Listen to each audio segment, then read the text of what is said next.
আসসালামু আলাইকুম প্রিয় দর্শক, আপনাদের সকলকে আমন্ত্রণ জানাচ্ছি অন্য মঞ্চের আলাপচারিতায়। শিলং সালাউদ্দিন বাংলাদেশের স্বরাষ্ট্রমন্ত্রী আজকে বেয়াদবের মতো কিভাবে বলতেছে দেখেন। হাসিনার বক্তব্যে কোনো অস্থিতিশীলতা যদি সৃষ্টি হয় সেক্ষেত্রে আপনাদের পদক্ষেপ কি হবে স্যার, বা তার বক্তব্য দেয়াকে আপনারা কিভাবে দেখছেন? কিসের হাসিনা? কোথায় বক্তব্য দিয়েছে? বিদেশে চেহারা দেখা গেছে? ওই সময় মাঝে মধ্যে আওয়াজ টাওয়াজ দিয়ে থাকে। এগুলা তারা চেষ্টা করছে বাংলাদেশে কোনো অস্থিরতা সৃষ্টি করা যায় কিনা। এগুলো বাংলাদেশের মানুষ কখনো গ্রহণ করবে না। কিসের হাসিনা, কিসের কি চেহারা দেখাইছে? দেশকে অস্থির করার জন্য মাঝে মধ্যে আওয়াজ দেয়, গণহত্যার জন্য মাফ চায় নাই, মানবতা বিরোধী অপরাধের জন্য মাফ চায় নাই, ইত্যাদি ইত্যাদি ইত্যাদি অনেক কথা। রুমিন ফারহানের মতো একটা হাসি দিতে ইচ্ছা করছে। অসভ্য এই ইতরের কথাগুলা শুনতে রাজাকারের বাচ্চাদের কাছে ব্যাপক ভালো লাগে, খুব চমৎকার লাগে, তাই না?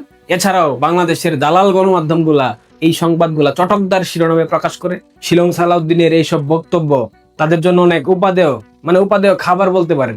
রাজাকারের বাচ্চা শিলং সালাউদ্দিনকে বলতে হয়, তারা প্রতিনিয়ত দাবি করছে আওয়ামী লীগ একেবারে শেষ, আওয়ামী লীগের রাজনীতির কোনো বাস্তবতা বাংলাদেশ অবশিষ্ট নাই।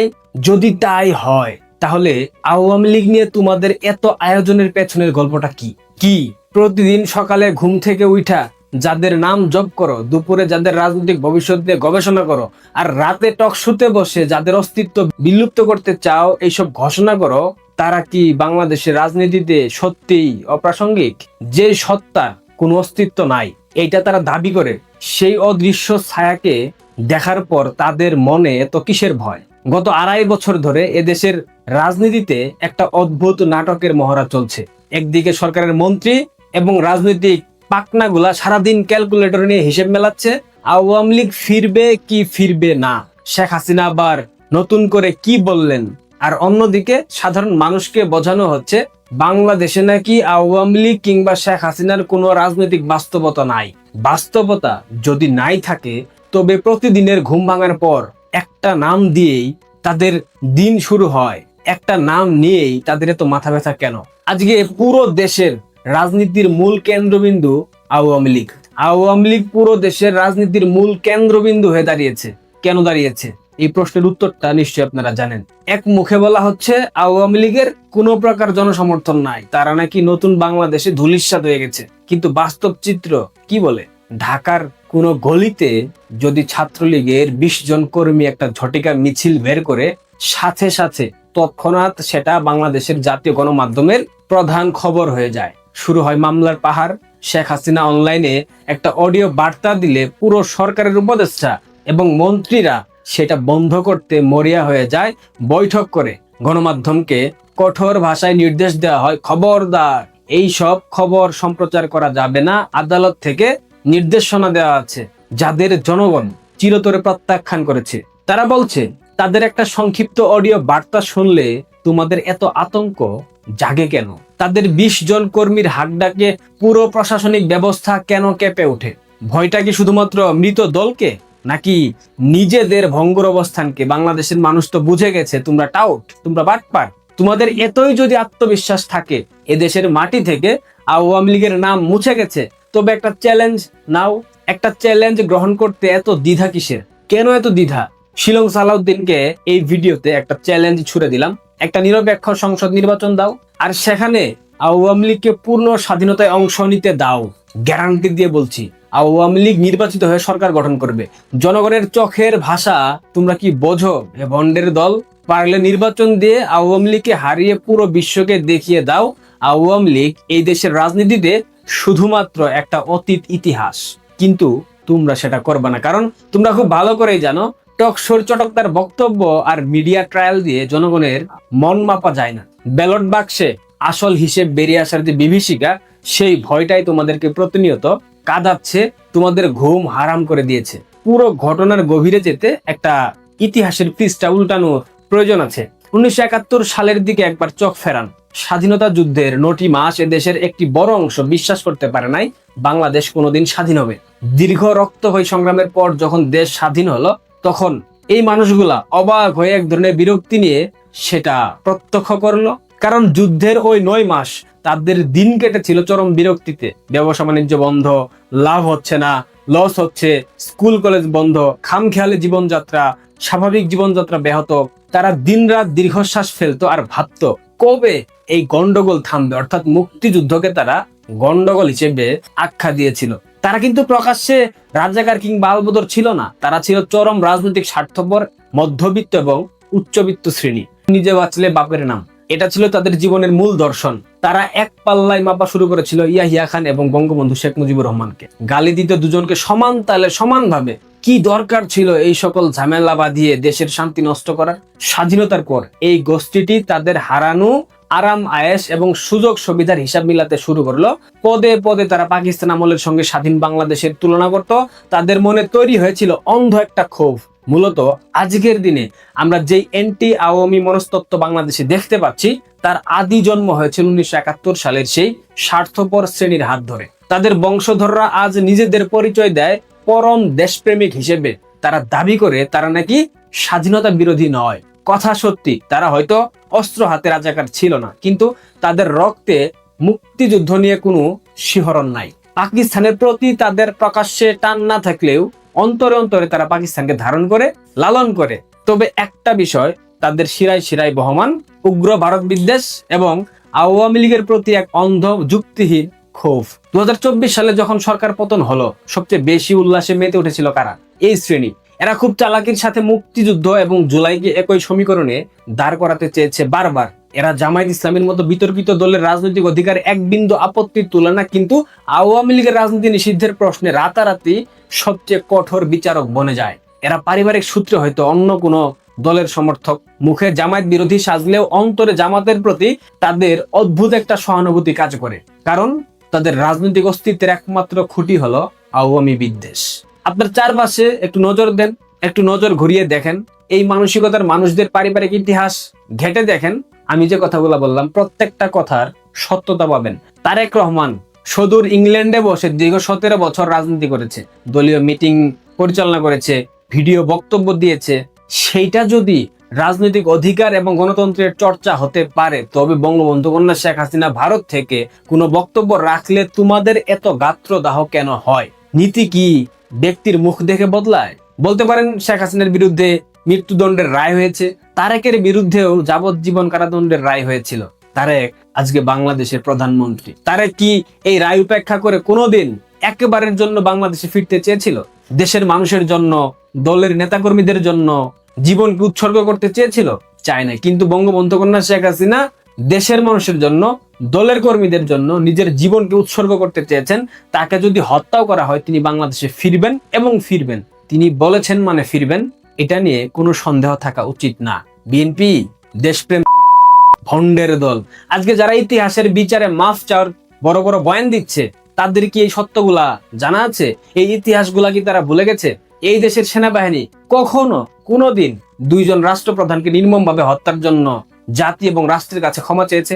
জেলখানার ভেতরে জাতীয় 4 নেতাকে নৃশংসভাবে হত্যা করা হয়েছিল, সেই অপরাধের দায় নিয়ে কি কোনোদিন কেউ অনুশোচনা প্রকাশ করেছে? করে নাই। তারেকের বাপ জিয়াউর রহমান সামান্য সামরিক বিদ্রোহের অজুহাতে প্রায় 2.5 থেকে 3 হাজার সেনা সদস্যকে বিচারহীনভাবে ফাঁসিতে ঝুলিয়েছিল। তাদের স্বজনদের কাছে বিএনপি কখনো ক্ষমা চেয়েছে, মাফ চেয়েছে? আওয়ামী লীগ তো 3,500 সেনা সদস্যকে কিংবা জুলাই সন্ত্রাসীদেরকে হত্যা করে নাই। নিজেদের পছন্দ মতো ইতিহাসের পাতা উল্টাবা আর অপছন্দের পাতা ছিঁড়ে ফেলবা, এই সুবিধাবাদী খেলা বাংলাদেশে বেশি দিন টিকবে না, চালানো যাবে না। শিলং সালাউদ্দিন সহ যারা ভাবছে রাজনীতিকে কতিপয় ফতোয়া, আইনি নিষেধাজ্ঞা দিয়ে, মিডিয়া সেন্সরশিপ দিয়ে মুছে ফেলা যায়, তাদেরকে একটা কথা পরিষ্কার জানিয়ে রাখা ভালো, যে রাজনীতির শেকড় অনেক বেশি গভীরে, মাটির অনেক গভীরে, তাকে সাময়িক ঝড়ে উপড়ে ফেলা যায় না। এটা আওয়ামী লীগ, এটার শেকড় অনেক গভীরে। বেয়াদবির প্রত্যেকটা ফলাফল বাংলাদেশের মানুষ একদম হাতে ধরিয়ে দেবে। এটা কোনো হুমকি ধামকি না, এটা বাস্তবতা, এটা ন্যাচারাল পানিশমেন্ট। এটাকে আপনার উপেক্ষা করার কোনো সুযোগ নাই। খেলা তো মাত্র শুরু হলো, পিকচার আভি বাকি হ্যাঁ। শিলং সালাউদ্দিন, ভালো থাকবেন, ধন্যবাদ। এই মুহূর্তে একটা বিতর্ক নিয়ে আপনাদের সামনে এলাম। বিশ্বের সবথেকে জনপ্রিয়তম প্রধানমন্ত্রী কে? এতদিন তো নরেন্দ্র মোদী ছিলেন, এখন তাকে ছাপিয়ে গিয়েছেন 18 কোটি দেশের যিনি প্রধানমন্ত্রী, শেখ হাসিনা। তথ্য দিয়ে বলবো, কিন্তু কোনো গাঁজাখুরি গল্প নয়। তথ্য দিয়ে আপনাদের স্ক্রিনে দেখিয়ে দেবো যে কতগুলো দেশের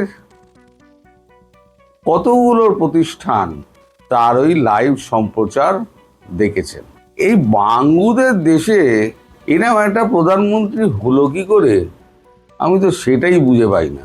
আমি বলি না মাঝে মাঝে যে তিনি যদি একটা বিশ্বের বড় দেশের প্রধানমন্ত্রী হতেন, সে বিশ্বটার চেহারাই উনি বদলে দিতেন। আমি কেন বলছি জনপ্রিয়তার হার বেশি, কারণ 2016 সালে হাউডি মোদি যে আয়োজনটা ট্রাম্প করেছিলেন নির্বাচনের আগে, যেখানে মোদির সঙ্গে হাতে হাত মিলিয়ে ট্রাম্প পুরো স্টেডিয়াম ঘুরেছিলেন, সেটার দেখেছিলেন 49 কোটি মানুষ, 5.9 মিলিয়ন দেখেছিলেন। গতকালের হিসেব জানেন? গতকালের হিসেব হচ্ছে 54.6 মিলিয়ন। মোদিকেও ছাপিয়ে গিয়েছেন। তাহলে এই মুহূর্তে এখন প্রশ্নটা খুব প্রাসঙ্গিক যে কে বেশি জনপ্রিয়, মোদি না শেখ হাসিনা? আমি না মাঝে মাঝে প্রথম আমি খুব প্যাঁক মেরে আমি বলতাম যে অ্যাটলাস ম্যাপ যদি ফেলে দেওয়া হয় টেবিলের ওপরে, আপনারা মনে থাকতে পারে, আমি বেশ কয়েকবার বলেছি এটা প্যাঁক মেরে, যে অ্যাটলাস ম্যাপ যদি টেবিলের ওপরে ফেলে দেওয়া হয়, পৃথিবীর 90-95% মানুষ বাংলাদেশকে চিনতে পারবে না, খুঁজে পাবে না বাংলাদেশকে, নামই শোনেনি। ইন্ডিয়া, পাকিস্তান এই বড় জোর এই বলবে, শ্রীলঙ্কা খুব বেশি হলে তাই বলবে। বাংলাদেশ বলে যে একটা রাষ্ট্র আছে সেটা কিন্তু কেউ বলতে পারত না। এই আপনার তথাকথিত লাল বিপ্লব, যেই লাল বিপ্লবে 2 বছরের জেরে আপনারা সারা পৃথিবীকে মাতিয়ে দিয়েছেন এবং বাংলাদেশের নাম উজ্জ্বল উজ্জ্বল নক্ষত্রের মতো সমস্ত সারা পৃথিবী জেনে গেছে। তার ফল অবশ্য অন্য কিছু হয়েছে। সারা পৃথিবীতে আপনাদের সমস্ত পাসপোর্ট থাপ্পা লেগে গেছে, সারা পৃথিবীতে কোথাও ঢুকতে পারবেন না, যা কর্মকাণ্ড আপনারা করেছেন। কারণ ভারত তো দেবে না, আর যখনই ভারত দেবে না তখন বলবে যে পার্শ্ববর্তী বড় রাষ্ট্রটায় আপনি যাননি কেন? ধাপ্পা না মারলেও, ধাপ্পা মারলে তো হয়ে গেল, 12টা বেজে গেল, আর ধাপ্পা না মারলেও বলে পার্শ্ববর্তী বড় রাষ্ট্রটা সব থেকে বড় রাষ্ট্রটা আগে ঘুরে আসুন, তারপর আমাদের এখানে আসুন। আপনাদের তো আর বিদেশ যাওয়া হলো না, কিন্তু আপনারা সারা পৃথিবীতে দাঙ্গাবাজ সন্ত্রাসবাদী হিসেবে নিজেদের পরিচিত করে ফেলেছেন। আর আপনাদের 1000 বছর হায়াত পাক যিনি আছেন না, তিনি ওই যে ডক্টর ইউনূস, তিনি নাকি এখনো স্বপ্ন দেখছেন তিনি নাকি রাষ্ট্রপতি হবেন। এই স্বপ্নটা আর পূরণ হবে না। এই বয়সেও এত স্বপ্ন দেখে কি করে? চিটিংবাজরা বোধহয় এইরকমই হয়, পৃথিবীর সবাইকে বোকা বানিয়ে, আর বাংলাদেশের সরল সাদাসিধে মানুষগুলোকে বোকা বানাতে আর কতক্ষণ লাগবে তার? তিনি বোকা বানিয়েছেন, ইন্টারন্যাশনাল ম্যান। তিনি রিসেট বাটন চেপে দিয়েছেন, আর রিসেট বাটন চেপার ফলে কি হয়েছে, সব একদম ওলট পালট হয়ে গেছে। তার যে 18 মাসের তার যে অভিযাত্রা, আমি অভিযাত্রা হিসেবে ব্যাখ্যা করব, 18 মাসের অভিযাত্রা, সেই যাত্রায় একেবারে বাংলাদেশকে ডুবিয়ে দিয়ে ছেড়ে গেছেন। তার মধ্যে আমেরিকার সঙ্গে চুক্তি থেকে আরম্ভ করে সমস্ত কিছু রয়েছেন। যাক গিয়ে সেই আলাপ তো পরে করা যাবে। এখন শেখ হাসিনার এই যে ইন্টারভিউ, এই ইন্টারভিউ এত লোকে দেখলো কেন? লোকে দেখলো একটাই কারণে, সেটা হচ্ছে বাংলাদেশে একটা রাইজিং কান্ট্রি, তাকে ধ্বংসের মুখে 2 বছরের মধ্যে ঠেলে দেওয়ার পেছনে কারিগর যারা আছে, তাদের নেত্রী ফিরতে চাইছেন দেশটা পুনর্গঠনের জন্য। তিনি কি বলতে চাইছেন সেটা শোনার জন্যই কিন্তু এত আপনার উৎসাহ ছিল। আচ্ছা, বাঙালি কটা রাষ্ট্রে আছে? মানে আপনাদের বাংলাদেশি কটা রাষ্ট্রে আছে? সব কটা রাষ্ট্রে 100, 200, 1000, 2000, 5000, 5.5 মিলিয়ন মানুষ তো বাংলাদেশি নেই আপনাদের বিদেশে। তাহলে তো আপনার জনসংখ্যাটা নেমে যেত। তাহলে কারা দেখলো? দেখলো যারা বাংলাদেশকে চিনতো না, শেখ হাসিনাকে চিনত না। গত 2 বছর ধরে তাদের কাগজে এত আলোচনা হয়েছে এবং তিনি এত বিজ্ঞাপন মানে নিজেকে বিজ্ঞাপিত করেছেন বিভিন্ন ইন্টারভিউ দিয়ে। বলেছি না, হাইপ কি করে তুলতে হয়, কূটনীতি কি করে শিখতে হয়, সেটা ওনার পায়ের কাছে বসে কূটনীতি শেখা উচিত এই যারা আছে আপনাদের। তাহলে খুব প্রাসঙ্গিকভাবে আসে যে মোদির জনপ্রিয়তা বেশি নাকি এই মুহূর্তে শেখ হাসিনার জনপ্রিয়তা বেশি। দেশে ফেরার পর কি হবে আমি জানি না, কিন্তু এই মুহূর্তে শেখ হাসিনা কিন্তু নরেন্দ্র মোদীকে ছাপিয়ে গিয়েছেন। আর আপনারা বলতে পারবেন সব হচ্ছে ভারতীয় মিডিয়া, এখানে ভারতীয় মিডিয়ার ছক, রয়টার্স থেকে RTV, রাশিয়ান টেলিভিশন, জার্মানি থেকে এসছে, শুনুন জার্মানি থেকে এসছে, ডয়েচে ভেলে এসছে। কোথায় আছেন আপনারা? আপনার বিশ্ব পরিসর আপনারা ঘিরে নিয়েছেন। আপনারা গরুর মাংস খান, মুরগি মাটন খান, যদিও রেস্ট তো কমে গেছে। এখন বাজারে গেলে পরে পকেট হাতড়াতে হয়, কারণ কারখানা তো সব বন্ধ করে দিয়েছে আপনার এই ইউনূসের আমলে। আমি তখনই বলেছিলাম চুলো জ্বলবে না, এখন সত্যি সত্যিই চুলো জ্বলছে না। এখন আবার ভারতের পায়ে পড়েছে তেল দাও, চাল দাও, ডাল দাও, নুন দাও, বাগুন দাও, তারপরে তোমার পেট্রোল দাও, ডিজেল দাও, সব দাও। তাহলে এত ভারত বিরোধিতা করে কি হলো? সে পোঙ্গাটি তো মারা গেল, সারা ভারত বাড়িতে খ্যাক খ্যাক খ্যাক খ্যাক করে কেকশিয়ালের মতো হাসছে। এই যে বাংলাদেশের যে সরকার না, সে সরকারটা অতিশয় নির্লজ্জ সরকার। মাটিতে থুতু ফেলে আবার সেই থুতু চাটে, এত নির্লজ্জ সরকার আমি আমার বাপের জন্মে দেখিনি। মাঝে এই দীনেশ ত্রিবেদী বলেছিলেন, ওই আপনাদের হুমায়ুন কবির নাকি একটা আছে না, ওই পররাষ্ট্র উপদেষ্টা, যিনি দেখা করতে গেছিলেন খলিলুর রহমানের সঙ্গে, তাকে দেখে বলেছিলেন যে আপনার হাসিটা খুব সুন্দর। তা আমি বিদেশ মন্ত্রক একজনকে জিজ্ঞেস করলাম, ওই জনকে দিল্লি গেছিলাম, যে হঠাৎ দীনেশ দা এই কথা বললেন কেন? আমাদের কলকাতার মানুষ তো, আমাদের দাদা ভাইয়ের সম্পর্ক, দীনেশ দা এরকম কথা বললেন কেন? বলবে না কূটনীতির ক জানে না, সবসময় 32 পার্টি বার করে রয়েছে, কূটনীতিকরা যে হাসে না সেটাও তো উনি জানেন না। বাংলাদেশের এসছে, উড়ে এসে জুড়ে বসেছে, কূটনীতির ক জানে না, সে তো গিয়ে খ্যাক খ্যাক করে হাসছে আর দাঁত বার করে সর্বসময়। তাই মৃদুভাবে উনি বলেছেন এটা, যে আপনার হাসিটা খুব সুন্দর। বুঝেছে বলে তো আমার তো মনে হয় না, আর মোটা গোবরে মাথা, ও মাথায় কিছু ঢুকবে না। এই মুহূর্তে আমার আলোচনার বিষয় হলো কে বেশি জনপ্রিয়, মোদি নাকি শেখ হাসিনা? 2 বছরের মধ্যে শেখ হাসিনা তার হারানো স্থান যেভাবে পুনরুদ্ধার করেছেন এবং সারা বিশ্ব যেভাবে তার পাশে এসে দাঁড়িয়েছে, আপনারা নিশ্চিন্ত থাকুন তিনি দেশে ফিরলে পরে এই দেশ গঠনে সারা বিশ্ব এগিয়ে আসবে। আমি বলেছিলাম না, বিশ্বের প্রত্যেকটা দেশ হেল্প করবে, ভারতবর্ষ তো আছেই। আমেরিকা কি করবে না করবে আমি জানি না, তাদেরকে আমরা বিশ্বাস করি না, যার জন্য বারবার আমরা কিন্তু আমেরিকাকে সরিয়ে দিচ্ছিলাম, কিন্তু তারা পেছনে পড়ে রয়েছে। ঠিক আছে, দেখা যাক, আমরা যা করার আমরাই তো করব। ওরা তো 7 সমুদ্রে 13 নদীর পার পেরিয়ে এসে করবে না। হ্যাঁ, কিছু সংখ্যক নেভি ছিল তো নাবালো, এই তো হবে, যা করার ভারতবর্ষই করবে। আর ফিনিক্স পাখির মতো চিতা থেকে উঠে এলেন শেখ হাসিনা। সুতরাং বলুন, দেশরত্ন শেখ হাসিনা জিন্দাবাদ। আসসালামু আলাইকুম রহমতুল্লাহি ওয়া বারাকাতুহু। সম্মানিত দর্শক, শেখ হাসিনাকে নিয়ে ঢাকা এবং দিল্লির সম্পর্ক, অর্থাৎ ভারত এবং বাংলাদেশের সম্পর্কের মধ্যে রীতিমতো র্যাট অ্যান্ড ক্যাট, ইঁদুর এবং বিড়ালের খেলা। এটাকে যদি আপনি জনপ্রিয় কার্টুন টম অ্যান্ড জেরি, এই টম অ্যান্ড জেরি খেলার সঙ্গে তুলনা করেন, একজ্যাক্টলি ঠিক সেম খেলা হচ্ছে। দিল্লি নিঃসন্দেহে একটি অত্যন্ত অভিজ্ঞ, যাকে বলা হয় তার একটা পলিটিক্যাল অ্যান্ড ডিপ্লোম্যাটিক প্ল্যাটফর্ম আছে, এবং তাদের ওয়ার্ল্ড ওয়াইড, দুনিয়াব্যাপী তাদের সেই নেটওয়ার্ক রয়েছে। যে কোনো একটা ছোট বিষয়কে বিরাট করে তুলে ধরা,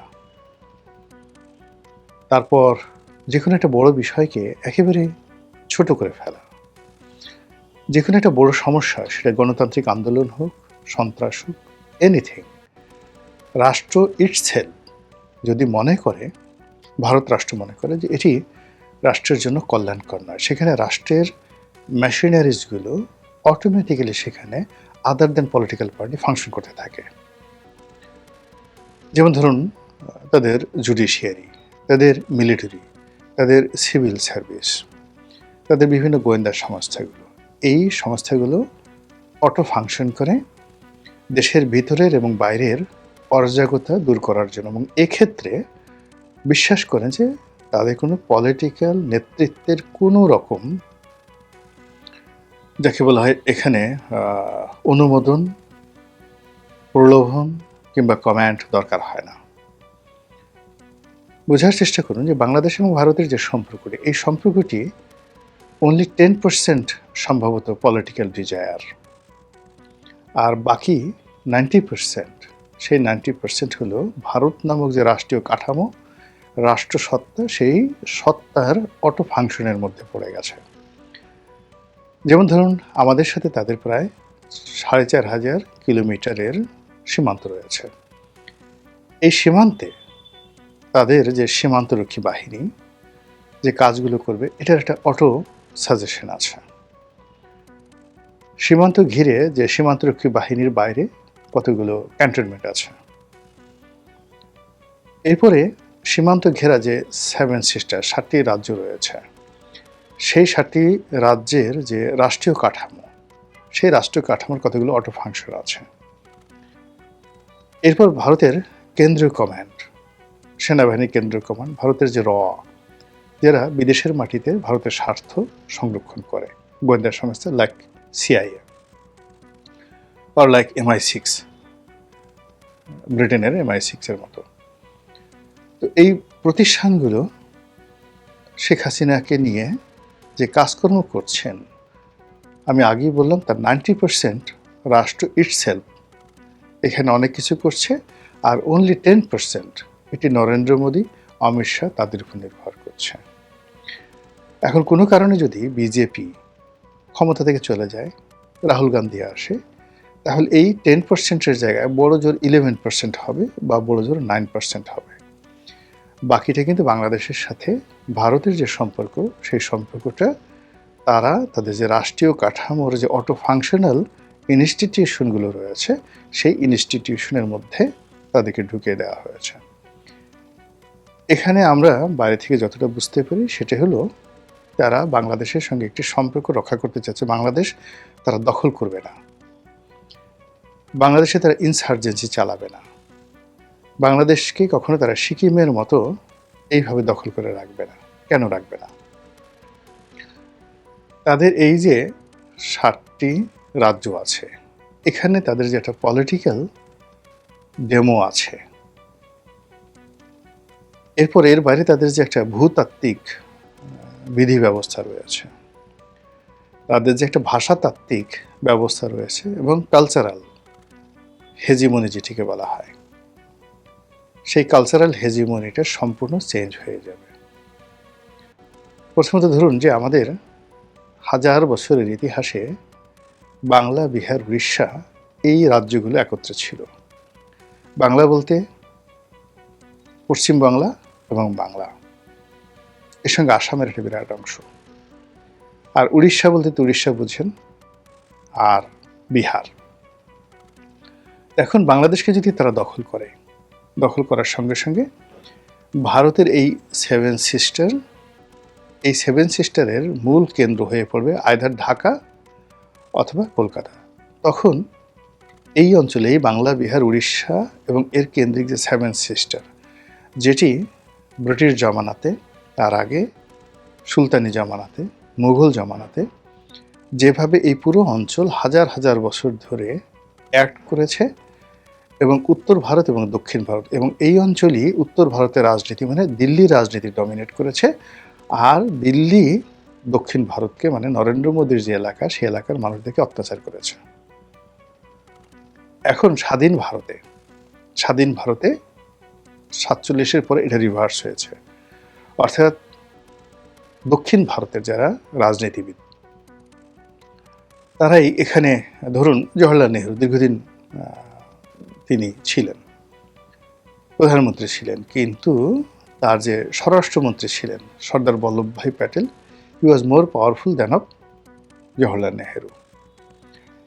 এরপরে জওহরলাল নেহরুর পরে যারাই ক্ষমতায় এসেছেন, ইন্দিরা গান্ধী দীর্ঘদিন চালিয়েছেন, কিন্তু প্রায় সব ক্ষেত্রেই দক্ষিণ ভারত মানে উত্তর ভারতের যে রাজ্যগুলো হাজার বছরের, তাদের চেয়ে দক্ষিণ ভারতের রাজ্যগুলো গুরুত্বপূর্ণ হয়ে উঠেছে এবং সেখান থেকে এই নরেন্দ্র মোদী বালথ্যাকারে এদের তৈরি হয়েছে এবং এখন এদের জয় জয়কার। কিন্তু যদি বাংলাদেশ দখল করে ফেলানো হয় তাহলে এখানকার যে ভূতাত্ত্বিক অবস্থা, সেখানে দুই বাংলা একত্র হয়ে যাবে, আসাম একত্র হয়ে যাবে, বাংলা ভাষা হিন্দির চাইতে পাওয়ারফুল হয়ে যাবে এবং বাঙালি যে কালচার, এখানে যেভাবে রবীন্দ্রনাথ তৈরি হয়েছে, নজরুল তৈরি হয়েছে, বাংলা গানে হেমন্ত তৈরি হয়েছে, মান্না তৈরি হয়েছে, শচীন দেববর্মন তৈরি হয়েছে, মানে আর.ডি. বর্মন, এস.ডি. বর্মন তৈরি হয়েছে, এই রকমভাবে আপনি সেই দক্ষিণ ভারতে কুস্তি পাবেন না। সেখানে তামিল সিনেমা মানে আপনি যদি দেখেন, আর সেই তুলনায় যদি আপনি মানে মুম্বাইয়ের যে সিনেমা স্টাইল, সেখানে যদি আপনি দেখেন, দেখবেন যে আপনি এলাহাবাদ মানে অমিতাভ বচ্চন থেকে অন্যান্য যারা যারা সুপারস্টার হয়েছেন, এরা সবাই উত্তর ভারতের অংশ। এই পুরো জিনিসটার ডেমোটা আবার সে আগের মতো চলে আসবে, ফলে কোনো অবস্থাতে তারা বাংলাদেশকে দখল করার মানে দখল করবে না। বাংলাদেশ যত প্রভোগ করুক না কেন, তো ভারত ভেঙে যাবে। ভারত আবার সেই সুলতানি জমানাতে যা হয়েছে, বলবনের সময় যা হয়েছে, ইখতিয়ারউদ্দিন মোহাম্মদ বিন বখতিয়ার খুলজিতে আমলে যা হয়েছে, কুতুবউদ্দিন আইবিকের সময় যা হয়েছে, ভারতে মুসলমানরা আসার আগে যা হয়েছে, ঠিক সেম ঘটনা হবে। ইতিহাস বারবার ঘটে, এটা ভারত জানে, আমরা বাঙালি জানি না। ফলে আমাদের দেশে যে সমস্ত লোকজন বলেন যে বাংলাদেশকে তারা একটা সিকিম বানিয়ে ফেলবে, কাশ্মীর বানিয়ে ফেলবে, নট লাইক দ্যাট। বাংলাদেশকে তারা যে কাজ করবে সেটা হলো, এটি একটি অস্থির অগ্নিগর্ভ তারা বানানোর চেষ্টা করবে। এটি একটি পলিটিক্যালি ফেইল্ড রাষ্ট্র, ফাইন্যান্সিয়ালি দুর্বল একটা রাষ্ট্র তারা বানাবে এবং এখানে মানে এমন কিছু তৈরি করবে। আমরা যেভাবে এখন পাকিস্তানকে ভয় পাই, বাংলাদেশে দেখুন, আমরা বাংলাদেশে বসবাস করি, কিন্তু যারা পাকিস্তানে গেছেন তারা সবাই বলেন যে না, পাকিস্তানের মতো এত ভালো কোনো রাষ্ট্র নেই। কিন্তু আমরা বাংলাদেশে ভয় পাই, ওরে বাবা সেটা জঙ্গি দেশ, গেলে এটা করবে ওটা করবে। আপনি দেখেন আমরা আফগানিস্তানকে ভয় পাই, ওরে বাবা তালিবানের দেশ, গেলে যে কোনো সময় সে চাবুক মারবে, শরিয়াতি বিচার করবে, ফাঁসিতে লটকিয়ে ফেলবে। আমরা মধ্যপ্রাচ্য বলতে আপনি যদি সিরিয়া, লিবিয়া, ইরাক, ইরান এই সমস্ত দেশের কথা চিন্তা করি, আমাদের মনে এক ধরনের আতঙ্ক তৈরি হয়ে যায়। ঠিক এইরূপ, অর্থাৎ ইউরোপ যেভাবে এই কাজগুলো করেছে, একইভাবে ভারত চাচ্ছে যে বাংলাদেশ সম্পর্কে এরকম একটা নেগেটিভিটি পুরো ভারতবর্ষে ছড়িয়ে দেওয়ার জন্য, যেন ভারতের একেবারে দরিদ্র প্রান্তিক মানুষটি সেও যেন ঘৃণাক্ষরে ঢাকা আসতে না চায়, বাঙালি হতে না চায়, বাংলাদেশে আসতে না চায়। আবার অন্যদিকে এরকম একটা কালচারাল হেজিমনি তারা তৈরি করতে চাচ্ছে যে বাংলাদেশের মানুষ ভারতীয় গান শুনবে, ভারতে যাবে, ভারতে যদি গোবর বড়ি বানিয়ে দেওয়া হয় তারা সেই গোবর খাবে, এরকম একটা তারা কালচার চলছে। এবং এখানকার 18 কোটি মানুষকে জিম্মি করে যতটা সম্ভব ব্যবসা বাণিজ্য করবে। আর এই কাজ করার জন্য তাদের একটা পলিটিক্যাল ইনস্টিটিউশন দরকার, দল দরকার, এবং সেখানে প্রভাবশালী যাকে বলা হয় যে সকল রাজনৈতিক দল আছে বা ব্যক্তি আছে, তাদেরকে তাদের করায়ত্তে বা আয়ত্তের মধ্যে নিয়ে আসা। যেভাবে দীর্ঘদিন ধরে কানাডার রাজনীতি আমেরিকা নিয়ন্ত্রণ করছে, যেভাবে মেক্সিকো রাজনীতি নিয়ন্ত্রণ করছে, এখন ইদানিং ভেনেজুয়েলার রাজনীতি আমেরিকা নিয়ন্ত্রণ করছে, যেভাবে ইয়ামেনের রাজনীতি দীর্ঘদিন সেই সৌদি আরব নিয়ন্ত্রণ করেছিল, এখন পারছে না, ঠিক এইভাবে বাংলাদেশের সব কিছু ভারত করতে চাচ্ছে। দেশ চল, এর বাইরে অন্য কোনো কিছু হচ্ছে না। তো কাজেই এখানে যে কাজটি, যে আমাদের ভারতের সাথে সম্পর্ক স্থাপন করতে গেলে বা ভারতের সাথে শত্রুতা করতে গেলে ভারত আসলে বাংলাদেশ নিয়ে কী চিন্তা ভাবনা করছে সেই বিষয়গুলো বুঝতে হবে। আজকের দিন পর্যন্ত সেটি হলো ভারতের যে রাষ্ট্রীয় যে প্রতিষ্ঠানগুলো যেগুলো আমি বললাম, তারা বিভিন্নভাবে ঘুরিয়ে ফিরিয়ে শেখ হাসিনার প্রতি বিরক্ত হয়ে গিয়েছিল, তার জমানাতে আওয়ামী লীগের প্রতি বিরক্ত হয়ে গিয়েছিল, তারা বিকল্প চেয়েছিল, তারা বিএনপির সাথে সম্পর্ক স্থাপন করতে চেয়েছিল, জামাতের সাথে চেয়েছিল, জাতীয় পার্টিতে তাদের আছি, এর বাইরে তারা ডক্টর মোহাম্মদ ইউনূসের মাধ্যমেও সম্পর্ক স্থাপন করতে চেয়েছিল, কিন্তু এটা হয়নি। তারা দেখলো যে এই সম্পর্কটার ক্ষেত্রে এত ঝুঁকি তৈরি হয়েছে তাদের জন্য যে বাংলাদেশের যে অভ্যন্তরীণ সমস্যাগুলো, এগুলো তাদের ভূমিতে চলে যাবে। ফলে তারা ঘুরে ফিরে দেখা যাচ্ছে যে আবার এই আওয়ামী লীগের ব্যাপারে তাদের যে মনোভাব এটা সিমেন্টেড হয়ে গেছে। এবং এখনো পর্যন্ত শেখ হাসিনাকে নিয়ে তারা আসলে কী চিন্তা ভাবনা করছে আমরা এটা বুঝতে পারছি না, কিন্তু শেখ হাসিনাকে নিয়ে তারা যে র্যাট এবং ক্যাট খেলছে এতে কোনো সন্দেহ নেই। তারা যখনই বাংলাদেশকে জিম্মি করতে চাচ্ছে, যখনই বাংলাদেশকে ভয় দেখাতে চাচ্ছে, যখনই বাংলাদেশকে বলতে চাচ্ছে যে ডোন্ট গো টু চায়না, এবং বাংলাদেশকে যখন বলতে চাচ্ছে যে ভারতের বাইরে যাবে না, ঠিক সেই সময়টাতে পোর্ট্রেট হিসেবে শেখ হাসিনাকে গত 2 বছর যাবত সামনে নিয়ে আসছে। তাকে গুপ্ত রাখা হয়েছে, তার কোনো ভিডিও ফুটেজ আমরা দেখতে পাচ্ছি না, কোনো সভা সমিতি সেমিনারে, এমনকি তসলিমা নাসরিন সেখানে যেভাবে ঘোরাফেরা করছে অতটুকু স্বাধীনতাও তার সেখানে নেই। অথচ তাকে দিয়ে ভারত যখনই মনে করছে, আপনি দেখবেন যে যেই মুহূর্তে বাংলাদেশ এবং ভারতের সম্পর্ক একটা জটিল পর্যায়ে পৌঁছে যায়, অর্থাৎ বাংলাদেশ সম্পর্ক উন্নয়নের ক্ষেত্রে পাকিস্তানের কাছে এগিয়ে যায়, সম্পর্ক উন্নয়নের ক্ষেত্রে চীনের সাথে তার একটা দহরম মহরম সম্পর্ক তৈরি হয়ে যায়, সম্পর্ক উন্নয়নের ক্ষেত্রে আমেরিকাকে সে এমনভাবে কাছে টেনে আনার চেষ্টা করে যেখানে ভারতের কোনো দরকার নেই, কিংবা সম্পর্ক উন্নয়নের ক্ষেত্রে তুরস্ককে সে কাছে ডেকে নেয়, মধ্যপ্রাচ্য থেকে সে অবাধে সে রেমিটেন্স আনতে চায়, মধ্যপ্রাচ্যের বিনিয়োগ আনতে চায়। ঠিক সেই সময়টাতে ভারত একটা না একটা ঘটনা ঘটবে এবং সেখানে আওয়ামী লীগকে বাংলাদেশের মাধ্যমে মিছিল করাবে, যুবলীগকে দিয়ে মিছিল করাবে, বিভিন্ন জায়গাতে বাংলাদেশে একটার পর একটা অনার সৃষ্টি ঘটনা ঘটবে এবং সরকার তার সমস্ত নর্মাল যে কাজের ধারাবাহিকতা সেগুলো বাদ দিয়ে এই জিনিসগুলো দমন করার জন্য তাদের মাথা খারাপ হয়ে যায়। এবং এই ক্ষেত্রে বাংলাদেশে এখন যারা পলিটিক্যাল পার্টি আছে, সরকারের মধ্যে যারা লোকজন আছে, সংসদের ভিতরে যে সমস্ত লোকজন আছে, তারা যে ভারত দ্বারা প্রলুব্ধ হচ্ছে না, তারা যে ভারত দ্বারা বিভ্রান্ত হচ্ছে না, এটা কিন্তু বলা যাচ্ছে না। পৃথিবীর গোয়েন্দা যে কর্মকাণ্ডগুলো হয়, নেটওয়ার্কগুলো হয়, এটা এত জঘন্য, এত বিশ্রী। আপনি চিন্তা করুন যে আয়াতুল্লাহ আলী খামেনির মৃত্যুর আগে তার যে গার্ড, আরজিসি বলা যেটাকে, সেই গার্ডের প্রধানতম কমান্ডার মনে করা হতো, তার মতো দেশপ্রেমিক নাই। সে আয়াতুল্লাহ আলী খামেনিকে জাস্ট শেষবারের মতো তার কপালে একটা চুম্বন দিয়ে ওই রুম থেকে বের হন। বের হওয়ার সঙ্গে সঙ্গে সেখানে উইদিন 30 সেকেন্ড অথবা 1 মিনিটের মধ্যে সেখানে ক্ষেপণাস্ত্র নিক্ষেপ করে আমেরিকা এবং ইসরায়েল। এই হলো পৃথিবীর গোয়েন্দা নেটওয়ার্ক। ফলে এই গোয়েন্দা নেটওয়ার্ক যে ভারতের গোয়েন্দা নেটওয়ার্ক যে কোথায় কার কাছে কোন অবস্থাতে চলে গেছে আমরা এই মুহূর্তে বলতে পারছি না, কিন্তু শুধু লক্ষ্য করেন ইন জেনারেল যে যখন সরকার যে কোনো একটা কর্মে এগিয়ে যাচ্ছে, যে কর্মটা কি না ভারত থেকে তাকে আলাদা হতে, স্বতন্ত্র হতে, স্বাধীন হতে, মাথা উঁচু করে দাঁড়াতে সাহায্য করবে, অমনি আয়দার আওয়ামী লীগ, আয়দার শেখ হাসিনা, আয়দার যুবলীগ, আয়দার গোপালগঞ্জ, অথবা কোনো বিশ্ববিদ্যালয়ের ঘটনা, অথবা জামাত বিএনপির মারামারি, অথবা ছাত্রদল ছাত্র শিবিরের মারামারি, এমন ঘটনাগুলো ঘটছে যে সরকার ওই জিনিস ছেড়ে দে মাকে দেবাচ্ছে ওইগুলো বাদ দিয়ে এগুলো নিয়ে ব্যস্ত হয়ে পড়ছে। এই যে তারেক রহমান সাহেব আমেরিকা যাবেন সেপ্টেম্বর মাসে, আপনি গিয়ে দেখবেন যে এই যে যাওয়ার উনি যখন যাবেন স্বস্তিতে অনেকখানে বসে কোনো কাজ করবেন, এই সুযোগ ভারত দেবে না। একটার পর একটা অনার সৃষ্টি তারা করবে, আবার তিনি ফিরে আসবেন। তারপর শেষে যাওয়ার আগে মানে সব জায়গাতেই আওয়ামী লীগের মতো একটা বৃহৎ দলকে যেভাবে ভারত এখন কবজার মধ্যে পেয়ে গেছে, এবং এটা দিয়ে তারা যত সহজে বাংলাদেশে তাদের অপছন্দের মানুষদেরকে তারা ভয় দেখাতে পারছে, মোটিভেট করতে পারছে, এবং ভারতের যে স্বার্থ এখানে তারা সমুন্নত রাখতে পারছে। ফলে এই যে শেখ হাসিনা এবং আওয়ামী লীগ এবং ভারত এবং নরেন্দ্র মোদী, তারা দিল্লিতে, কলকাতাতে, এই ত্রিপুরাতে যা কিছু করছে এই মুহূর্তে বাংলাদেশকে কেন্দ্র করে, যে যাই মনোযোগ করুক না কেন, এই বিষয়গুলোকে আমি একটাও হালকাভাবে দেখি না। 2 নম্বর হলো এই বিষয়গুলো মোকাবেলা করার জন্য সরকারের যে প্রস্তুতি থাকা দরকার, আমি ইউনূসের জমানাতে এই জিনিসটা দেখিনি, আর তারেক রহমান সাহেবের জমানাতে আমি এই জিনিসগুলো দেখছি না।